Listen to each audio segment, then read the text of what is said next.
Thank you. Thank you for being here. Thank you for coming so far and making such a sacrifice. And I promise you that this will be a good time together. I'll make this worth your while. We are living in a very interesting economic time today, perhaps the most difficult and challenging economic time of our history. And this has always been a challenge for us as salespeople, is to sell against entrenched competition. So I'm going to give you some ideas today that I have shared with many people that have enabled them to double and triple their income. How many people here would like to double their income?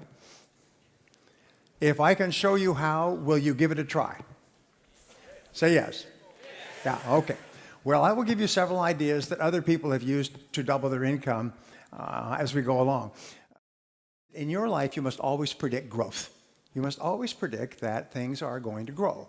And you must always work as though things are going to grow, because it is your attitude more than anything else that will determine your level of success.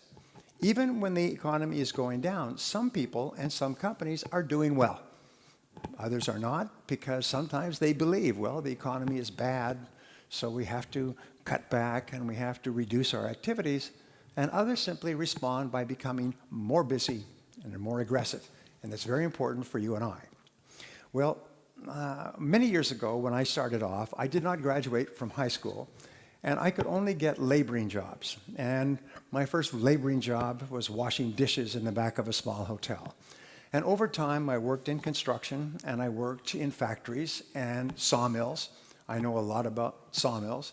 I worked on farms and ranches, and I worked on a ship in the North Atlantic. When I was 23 years old, I was working on a farm and sleeping on the hay in the farmer's barn. At the end of the harvest, I was uneducated, I was unskilled, and I was once more unemployed. And when I could no longer find a laboring job, like you, I got into sales. Sales is the ultimate default job in our society. Nobody goes forward into sales as we fall back into sales when nothing else is working. It's like driving a car and backing up and hitting something. Whoomp! You get out to see what it is, and it's a sales job. And so we say, well, I will give that a try and see what happens. And sometimes your friends say, when are you going to get a real job? Because some people don't believe that sales is a real job. However, the 80-20 rule applies. 20% of people who get into sales realize that this is a great opportunity, that if you sell really well, you can earn more than a doctor or a lawyer or even a politician. You can make a wonderful living in selling, and you can fulfill all of your dreams. In the Western world, 5% of millionaires are salespeople who have sold all their lives for another company, but they sold a lot, and they earned a lot, and they invested the money carefully. So it's possible for you to achieve all your dreams in this field if you become good in selling. So I got into sales, and the only job I could get was knocking on doors, cold calling from door to door. And I had no training and no experience. The only thing I could think of was to work hard. At least it wasn't like working on a farm or working on a ship. It was clean work. So I was told that selling is not really a selling job, it's really a rejection job. And the more rejections you get, the more sales you'll make. This was the totality of my sales training. So I used to get up earlier and earlier each day so I could knock on more doors so I could be rejected more often. And I began starting at 6, 7, or 8 o'clock in the morning when people came to work, and I would knock on doors all day. And in the evenings, I would go out and knock on doors of homes and apartments. I would sometimes work 12 to 14 hours a day. I worked 30 days before I made my first sale. This is not a good way to live, I can tell you that. I was sleeping on the floor of a friend's apartment. I had one change of clothes. I would have to wash out my shirt in the sink at night. I had one tie which came off and clicked back on, and one pair of shoes which were too big for me. So when I walked, it was like walking with swim fins. Ka-plop, ka-plop, ka-flop, ka-flop. And I had to lean forward so my shoes didn't fall off. If I ran, my shoes would fall off. So this was my start. And after about 6 months of knocking on doors and earning just enough to stay alive, I noticed that there was one man in my company who was earning 10 times as much as anyone else. And he wasn't even working very hard. He would start work at 9 or 9:30. He would go out, or a client would come into the office, or he would go out and visit a client. He would have lunch with another prospective customer. He would make sales in the afternoon, and he would quit at 4:30 or 5. And he went to beautiful restaurants, and he had nice vacations. He had a beautiful apartment, and he had a pocket full of money, and he had no financial problems, and he was selling the same product that I was selling out of the same office at the same price to the same people under the same conditions. So I did something, about 6 months later, I did something that changed my life. I still recall this changed my life. In your lifetime, by the way, you have experiences, and it's usually an idea or a concept. Something happens and your life goes in a different direction. And this was the transforming moment for me. I took a deep breath and I went and I asked him, what are you doing differently from me? Why are you making so many sales? And he said, well, show me your sales presentation and I'll critique it for you. I said, my what? He said, your sales presentation. I said, you show me yours and I'll show you mine. Because I didn't have a sales presentation. I was doing what I call the blah, blah sell. I would find a prospect and go blah, blah, blah, blah, blah, until they would start looking at their watch and looking away. And so they'd say, thank you very much for coming in. Let me think about it. Call me back next year, maybe, or leave me some information. And I would go from place to place and get the same response. He said, no, no, no. He said, there's a process, a logical process of selling. And the process has 7 steps. And the first step is to prospect and to speak to the right people. The second is to build rapport and trust with those people. The third is to ask them questions and identify their needs accurately. The fourth step is to make a presentation and show them your product. The fifth step is to answer their objections. The sixth step is to close the sale. And the seventh step is to get resales and referrals. Now, he probably didn't tell me all that, but what he did give me was a very simple presentation. And instead of going out and talking, I went out and asked questions, and my sales went up. And I remember people treated me differently when I asked them questions as opposed to talking. And so I began to ask more and better questions. Then I began to read on sales, and I read everything I could find, and then I would listen to audio programs, and then I would actually started going to sales seminars. And I did 2 things which really had a profound effect on my career. Number one is when I heard a new thing, I would immediately try it out. I noticed that many other people heard the same things, but they took no action. They wouldn't take any action at all, whereas when I heard something new, I would run out and I would try it out quickly. Number 2 thing that I learned is that nothing works. Even the best ideas don't work. At least they don't work the first time. And sometimes they don't work the first 5 times or the first 10 times. So I made a resolution that if I heard a good idea, I would try it 5 or 10 times before I passed judgment. 10% of people think about what they want and how to get it most of the time. They think about what they want and how to get it. So I'm going to give you a simple word that you can use for the rest of your career, which will double your income. And the word is how. Say how. Okay. From now on, whenever you have a goal, the only question you ask is how. Whenever you have a problem to solve, the only question you ask is how. If you have an obstacle to overcome, the only question you ask is how. Now, the wonderful thing about the word how is that it triggers ideas, and the ideas are all for actions that you can take immediately. And when you take those ideas, you start to get feedback, which enables you to correct your course and take even better steps to achieve your goals. So the average person, when they have a problem, complains and blames other people about the problem. Top people, when they have a problem or goal, they simply say, how can I achieve this goal?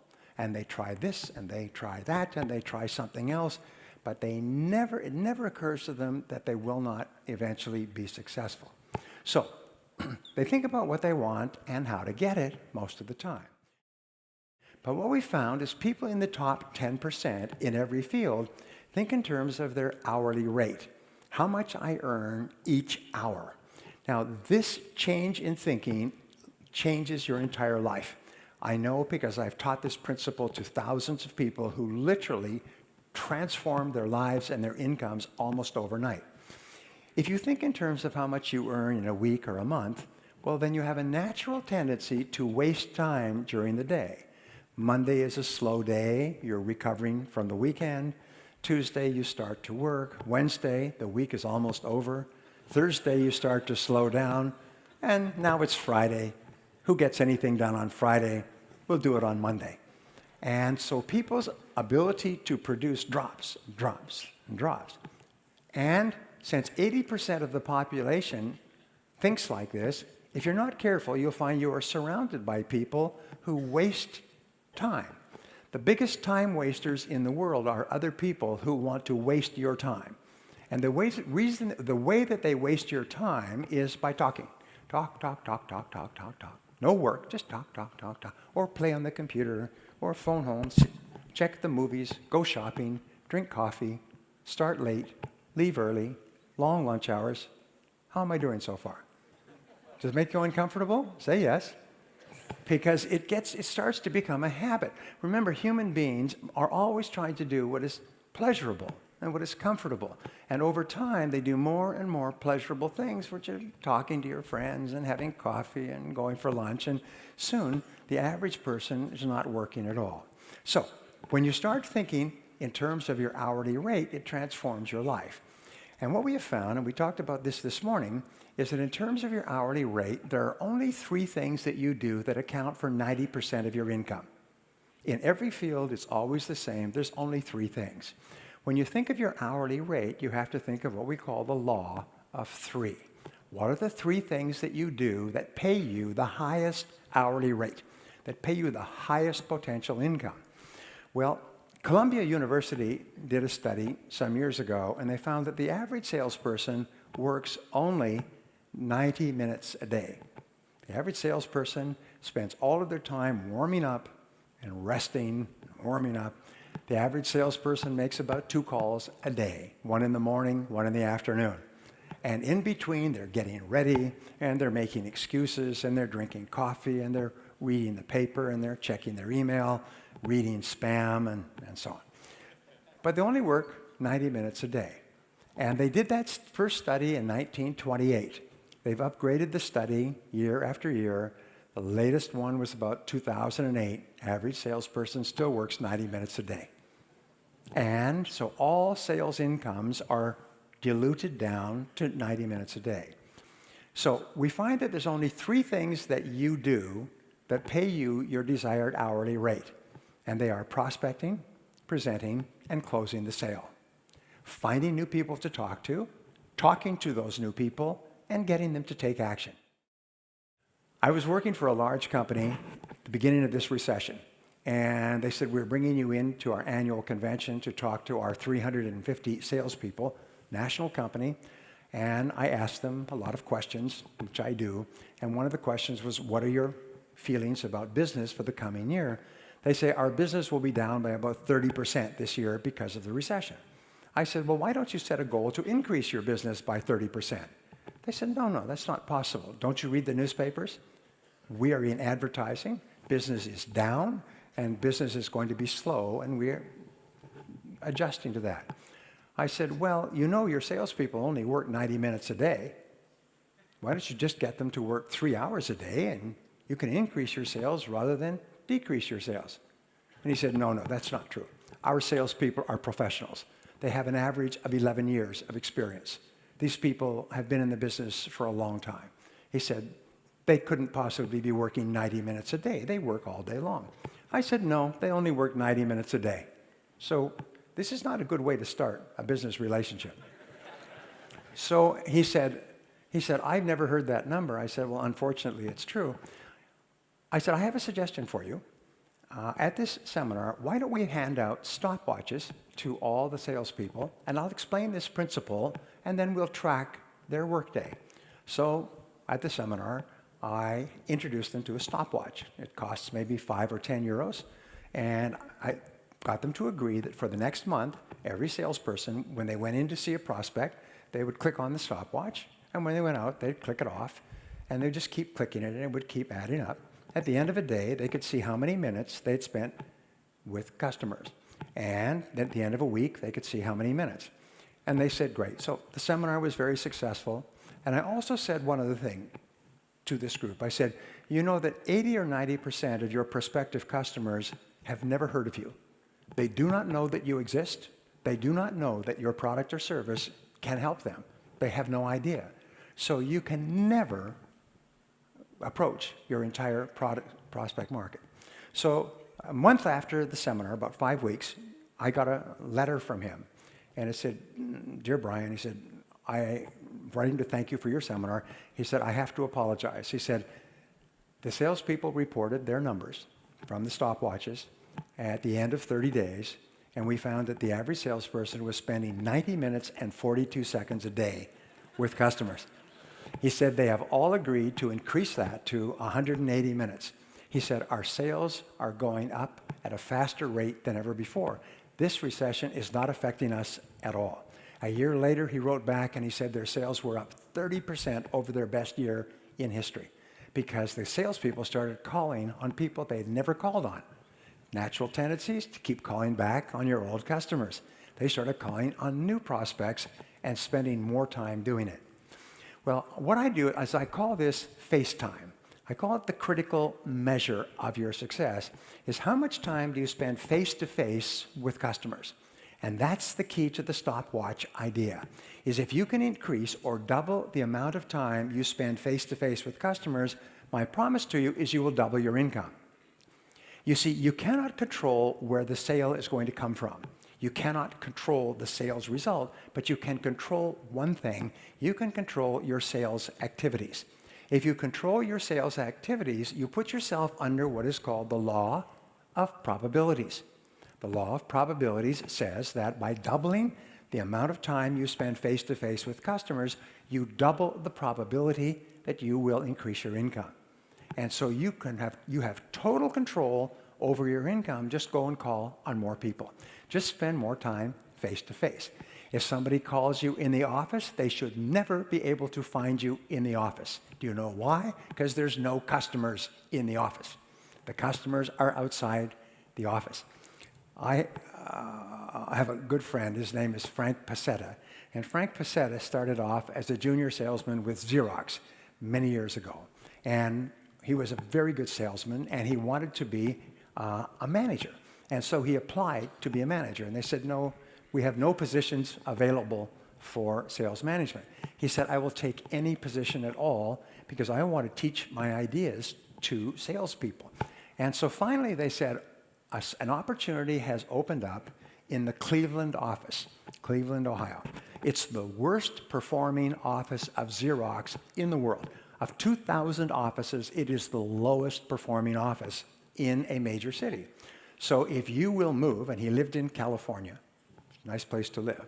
If you will move to Cleveland, which is called, in English, it's called the Mistake on the Lake. It's an old industrial town on Lake Superior. They call it the Mistake on the Lake. If you will move there, we will make you a manager. So he said, I'll do it. So he packed up his family, drove across country, and there was a notice that the new manager was going to be in the office, and he wanted to hold a sales meeting at 8 o'clock Monday morning.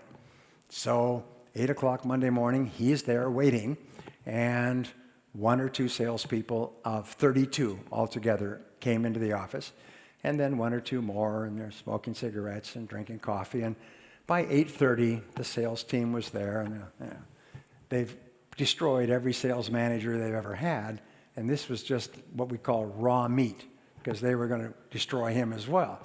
So he said, ladies and gentlemen, he said, thank you for being here. I am your new sales manager, and I want to ask you a question.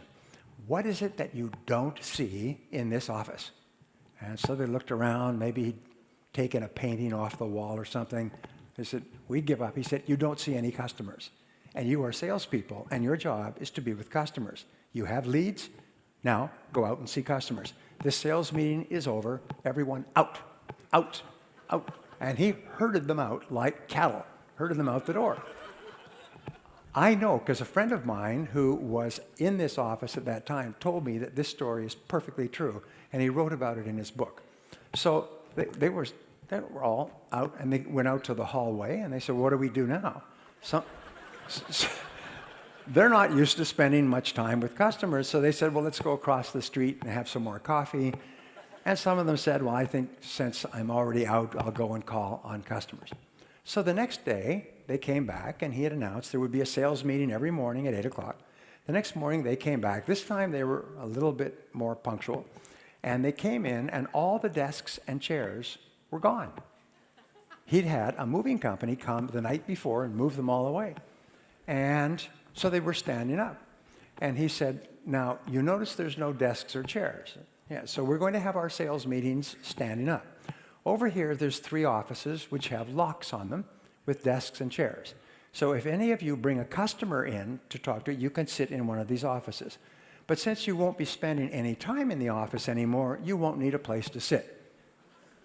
And this sales meeting is now over, so out, go and call on customer. Well, this was his strategy. In the next 30 days, of the 32 salespeople, 12 quit. They told him that he should go and multiply by himself.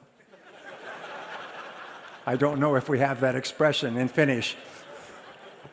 Some of you didn't get that, but some of you did. All right. And the others, though, started to make more sales. And since they're highly commissioned, they started to make more and more sales, and they started to get really motivated by making sales. And then he began to have a sales training lesson every morning, and talk to people and work with people and go out with people and come back in with people, and the sales went up. Within a year, within 1 year, it was in the top 500 offices in Xerox. Within 2 years, it was the #1 office in Xerox. The salespeople in that office were earning more per person than any other office in Xerox worldwide. People who worked with him, who I have met, still talk about those being the great days. And the only strategy was forcing salespeople to go out and spend more time face-to-face with customers. And you can do that yourself. You can be your own sales manager and use the one infallible, totally controllable strategy in the world: spend more face time.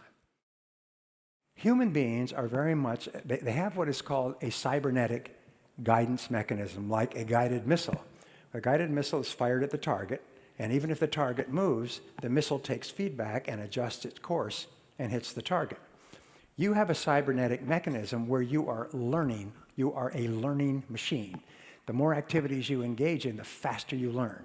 And pretty soon you become so smart that you can hit the target almost every time. I've worked with people, great stories, who are making 1 sale out of 10. That means that they were getting rejected 9 out of 10 times, but they kept on, kept on. When they learned proper sales techniques, they started to make 2 sales out of 10, 3 sales out of 10, 4 sales, 5. One gentleman in my course came 1 year, came back the following year. He was making 9 sales out of every 10 calls. His income went up several hundred%. He went from living in a small house to living in a large house. He'd been in sales for about 12 years before he learned how to sell professionally, and his sales exploded, because you can't get worse at selling by doing it. You can increase the percentages, but the way you do it is you collect more no's. So your job now is to see how many no's you can collect each day. Just be polite, be friendly, be charming, as you already are, I'm sure, and just collect no's all the time. The more no's you get, the more successful you'll be. I taught this to a company recently, and they were using telemarketers. And they would start at about 8:30 in the morning, telemarketing, but the telemarketers would get burned out. Most telemarketing shifts are only 3 or 4 hours, because telemarketers get burned out psychologically from all the rejection they get. So they put in a little contest. They had a gift certificate for lunch, and whoever got 10 no's first in the morning, after they started, would get a free lunch paid for by the company. But nobody could start until 8:30. So they'd wait. At 8:30, they'd go ding, everybody would start dialing. No. And they would start dialing and get as many no's as they can. And finally, one person would get 10 no's. Usually took 20 or 30 minutes, and he'd ring a bell, ding, contest over, he would win this prize. And then somebody else would come back and say, well, I would have won, but somebody wanted to buy. And it took up all my time. And after that, they would laugh all day long, and they would start to work whole 8-hour shifts. All their incomes tripled, quadrupled, because the no motivated them. When they heard the word no, they would laugh. And it's one of the most important studies that I've seen. I want to pass this on to you because it's a guarantee to double your income or more. What they found is they studied people who, over the course of their careers, had moved up to the top and become the presidents of major businesses, the biggest businesses in the world. And they asked, why are these people so successful when they started off with many thousands of people? About 1.5% of the population graduates from university and starts in the workforce each year. So at the beginning of each year, they line up like a marathon, and everybody's starting work for the first time, and then the race is on. And then over the years, some people get way ahead in the financial race, the majority stay in the middle, and a lot of people fall behind. So they went back and they studied the life career of these people to find out how these people got to the top. By the way, one of the most important things we do in life is study successful people and find out how they got there so we can follow their tracks. Well, here's what they found in 25 years of research at the University of Florida, and they boiled it down to a single concept called deliberate practice, which means not accidental or occasional, but deliberate, focused practice of a skill. They found that these people had this one quality, just one, is what they would do is at each stage of their career, they would ask, what one skill will help me the most to move ahead now at this stage of my career? If they were working for a large company, they would go to their boss, or they would ask their coworkers, or they would just think themselves. They would look at the top people and say, what are the top people really good at? And then they would pick one skill like a sniper. They'd pick one skill, not a lot of skills, just one, the one that would help them the most. And they would write it down as a goal, and they would make a plan, and then they would work on developing that skill. And they would work every day on that skill until they had mastered the skill. How would they know when they had mastered the skill? People would start to say, you're very good at that. You are very good at negotiating. You are very good at getting appointments. You are very good at closing sales. People would start to compliment them on how good they were. And at that point, they said, okay, now I own this skill. Now, which one skill will help me the most? So I'm going to give you just a quick exercise. This exercise is life-changing if you take it. Ask yourself this question. If you could wave a magic wand, it's my magic wand, and overnight you could become absolutely excellent at any one skill in your business or your life, what one skill would help you the most to double your income? If you could become absolutely excellent overnight, what one skill would help you the most to double your income? Please write it down. What's the one skill? Write it down. So position yourself in your mind as a helper. You're there to help them, not to sell anything. That takes the pressure off of you, and it takes the pressure off of them. You're almost like a doctor of selling. Now, if you go to a doctor in Finland or anywhere in the world, doctors always follow a 3-part process. If a doctor does not do this, it means that the doctor is not a good doctor. The first part of the process is what? When you go to a doctor, what's the first thing they do? They do an examination. You can imagine going to a doctor and you say, hello, doctor, I've got stomach pains. And the doctor says, okay, let's do some surgery. Or, okay, here's a prescription. Take these pills. You say, well, you can't do that. You have to examine me first. You have to find out what my need or my problem is before you make a recommendation. What is the second thing that a doctor does? Second step in the process. It's a diagnosis. And the diagnosis is where you take what the patient has told you and the results of the test and you say, this is our problem. I remember I had a medical problem a few months ago, and I went to 2 or 3 specialists, and I went finally to another specialist, and finally to another specialist, and they sent me for a test, and the test told me exactly what the problem was. It took about 2 months. But the first process is diagnosis. And once they had the diagnosis, very simple to deal with it, sort of. Anyway, the first part is the examination. The second part is the diagnosis. And then if the diagnosis is satisfactory and the patient agrees, then what is the third part? I see my coming here was an emergency. The third part is the prescription, the course of treatment. In a sales conversation, the last thing that comes up is the prescription, the course of treatment, the recommendation to purchase the product or service. Selling out of sequence kills the sale.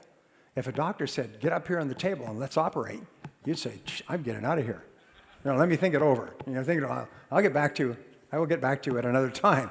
You would flee if the doctor tried to give you a prescription or a course of treatment without doing an accurate examination and diagnosis.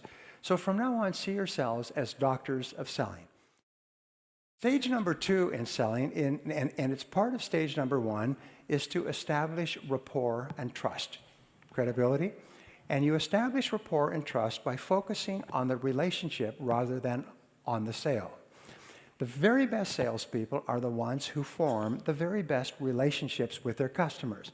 They make it clear to their customers that they like them and they care about them, and they ask them questions. At the Harvard Business School, they came to this conclusion a few years ago that in the 21st century, all selling would be relationship selling. All success in business will be based on relationships. Your very best customers, I can tell you, are the people that you like and the ones who like you. 85% of your recommendations and referrals will come from people who like you and people who feel good about you. So focus on the relationship and the sale will take care of itself. If you aim at the sale or you think too much about the sale, what will happen is you will have neither the relationship nor the sale. So how do you build a high-quality relationship with other people? Well, here's the rule. The rule is that listening builds trust. Customers want a relationship before anything else, and listening builds trust. So how do you get a chance to listen? The key to making sales is to ask questions. And the very best salespeople are simply those who ask really good questions. Now, the second part of listening is to pause before replying. Is when the person stops talking, pause. Allow silence in the room. You see, we say that selling takes place with the words, but buying takes place in the silence. If the customer does not have enough time to process, then what happens is they don't have enough time to buy. So when they finish speaking, pause and let them think, and maybe they'll want to continue, or maybe they're finished talking. But when you pause, you tell the person that what you said is very important, and I'm thinking about it before I respond. If a person says 1, 2, 3, and you say 4, 5, 6, A, B, C, D, yeah. If you respond immediately after a person has finished speaking, what are you actually saying? Is I don't care about anything you said. I was just waiting for a chance for me to speak. But when you pause, you tell the person that you really care about what they're saying. Step number 3 in listening is to feed it back in your own words, is to question for clarification. Never assume that you know what the customer really means. The most powerful words in sales in every language are the words, how do you mean? Or how do you mean exactly? I'm doing this, or I'm doing that, or I want this, or I want that. Well, how do you mean exactly? It costs too much, or I can't afford it. How do you mean? Whenever you ask the question, how do you mean, the customer will expand and give you more information. And then you can say, well, how do you mean exactly? Every time you ask the question, the customer will tell you more information. They'll express themselves.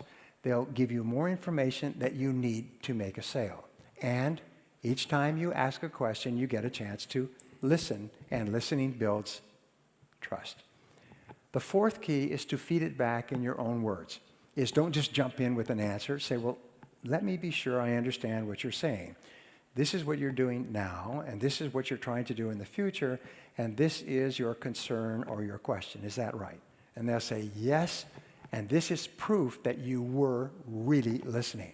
And people are immensely flattered when you can feed it back in your own words. So those are the 4 keys. Listen intently, pause before replying, question for clarification, and then feed it back in your own words before you speak. So I'll give you a technique, by the way. This will double your income. This technique is so powerful. It's been found that the top 10% of salespeople in 32 industries use this technique. And you teach this technique to people and they won't use it. But in every audience, I say, does anybody use this technique? And there's always be somebody. I'll say, how does it work? And they'll say, it's like their seat was electrified. They'll go, customers love it. I mean, and it's a very simple technique. It's called the agenda close. The agenda close is where you close the person on an agenda. So for example, what you would do is you would say, Mr. Prospect, I know how busy you are, so I've prepared an agenda for our meeting. That now positions you as a professional. It positions you as a consultant. An agenda. You see, only professionals use agendas. Non-professionals go in and just talk. So what you do is, I've prepared an agenda for our meeting, and you take a piece of your stationery, this is Nordic Business Forum, and you write agenda for meeting with the person's name, correctly spelled, very important, and the time and date. And then you have 5 or 7 questions. Odd numbers are better than even numbers. 7 is one of the most powerful cosmic numbers. So I always think in terms of 7s. So you have 7 questions. And so I've prepared an agenda for our meeting, and you space the questions over the page so a person can take notes. You write it in large print so a person does not have to get a magnifying glass to read it. And then there's 1, 2, 3, 4, 5, 6, 7. Well, customers are astonished. They take it like this, and it's got their name and their time and their business on it. And they sit, and then you have a copy yourself. You say, if we can just go through these questions, then you will know and I will know if this is a good idea for you or it's not. At the end of the series of questions, you say, well, it looks like what we're offering and what you need seem to fit together pretty well.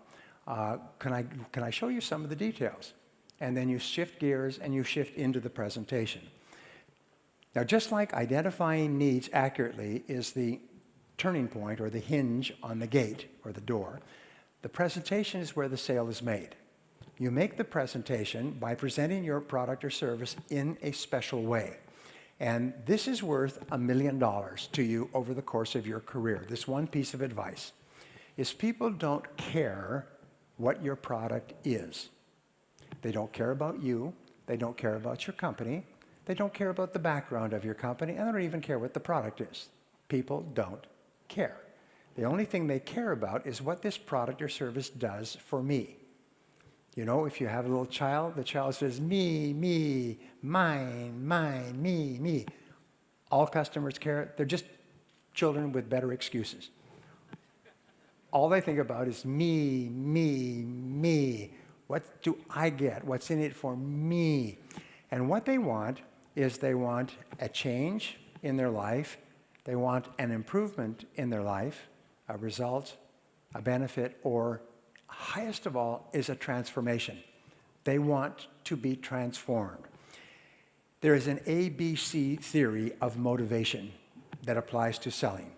And A in English stands for antecedents, or what happens in the past. B stands for behavior, and C stands for consequences, what happens as a result of buying. Here's the rule. 15% of buying behavior is determined by the past. 85% of buying behavior is determined by the anticipated future. What is going to happen as a result of me buying? So, as we say, if you are selling a tour to the Canary Islands, spend 90% of your time talking about the destination and only 10% talking about the plane that you fly to the Canary Islands in. Most salespeople spend 90% of their time talking about the plane and only 10% of the time talking about the destination. Imagine if you went to a travel agent and you said, I want to take a vacation to the Canary Islands, and they said, well, let me show you how this plane works. And they take out a diagram of the airplane you're going to fly on. and how you walk up the rampway and where you sit and the food they serve and the movie. You think, I don't want to hear about this. I just want to know about the islands and the palm trees and the ocean and the warm water and so on. So talk 90% about the change that will take place in the customer's life. Now, going back 6,000 years to ancient Sumeria, when they first began the first open markets, customers have only bought one thing in 6,000 years. Can you guess what it is?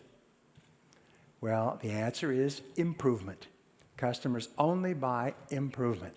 The reason they buy is that they feel that the quality and quantity of the improvement will be greater than the cost and the trouble of using it or learning how to use it. When you answer objections, write down and say, what are the objections that I normally get? What we find is that no matter what you sell, it's never more than 6 objections. And we call this the law of 6. And sometimes there will be several price objections, several utilization or quality objections, or several aesthetic or color objections. But your objections will categorize into roughly 6 groups. And then what you do is you just develop a powerful answer for each objection. I've known salespeople who've gone from knocking on doors to earning more than $1 million a year because they became brilliant at answering objections. The top salesman in the world for many years was a man named Ben Feldman, Guinness Book of Records. And he answered objections so beautifully that he would give courses and people would sit on the floor like children around a campfire.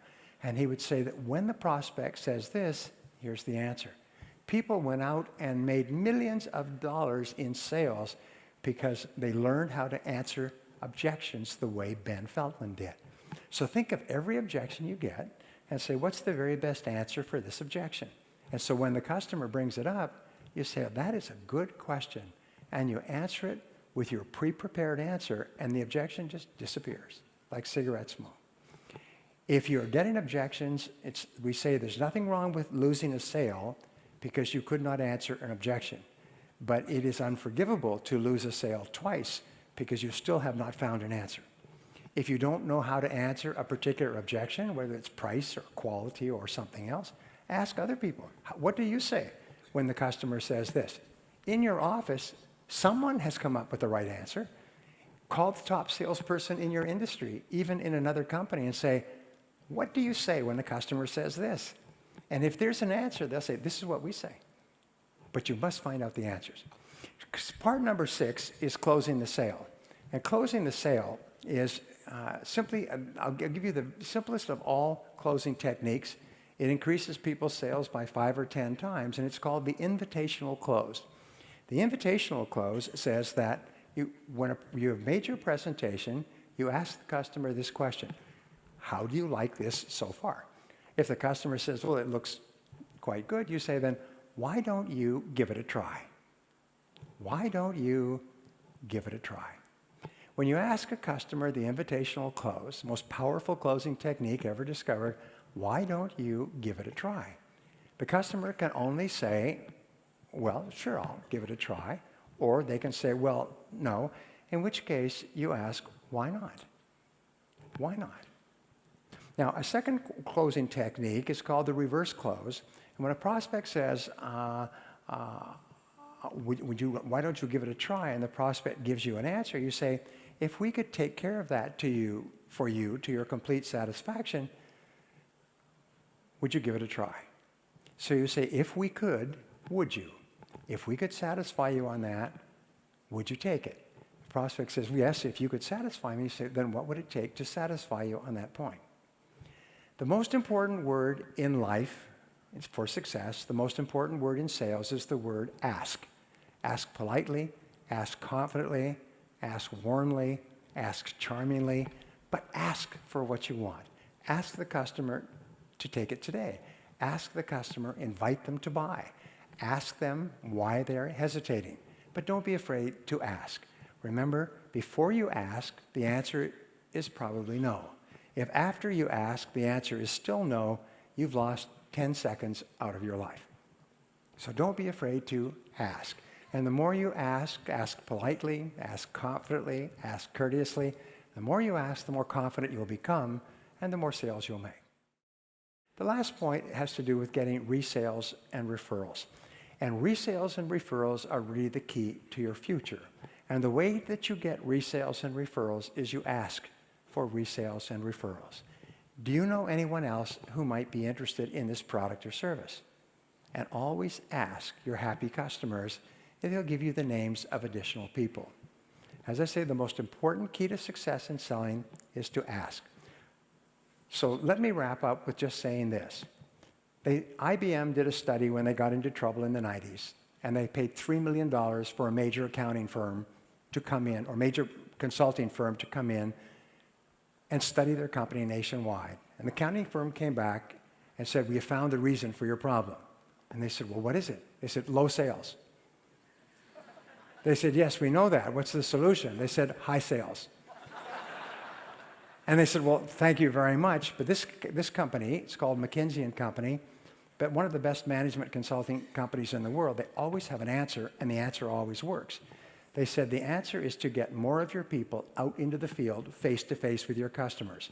So IBM had 400,000 staff. They took 100,000 engineers, they put them through a crash course in selling, and they put them out on the street calling on those 80% of customers that nobody had ever called on. And IBM in 1 year turned around like a great ship in the ocean and became one of the most successful businesses in the world. So the last piece of advice I can give you is to get out there, spend more time face-to-face with more customers, and don't be afraid of the word no. Thank you very much.